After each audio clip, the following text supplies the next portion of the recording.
Sepanjang pengalaman saya melatih remaja dan orang dewasa autism, saya melihat banyak keunikan yang sangat bernilai. Antaranya, mereka mempunyai tumpuan yang sangat tinggi terhadap perkara yang diminati. Apabila mereka faham dan selesa, mereka boleh fokus dengan sangat mendalam.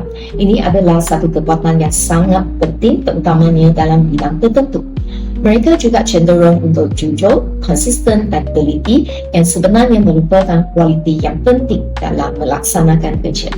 Selain itu, cara mereka berfikir sering berbeza dan unik, dan ini kadang-kadang memberi perspektif baharu yang kita sendiri tidak berfikir.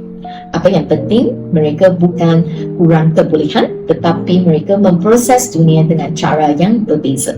Bila kita faham cara mereka dan memberi sokongan yang sesuai, mereka sebenarnya mampu berkembang dan menyumbang dengan sangat baik kepada masyarakat.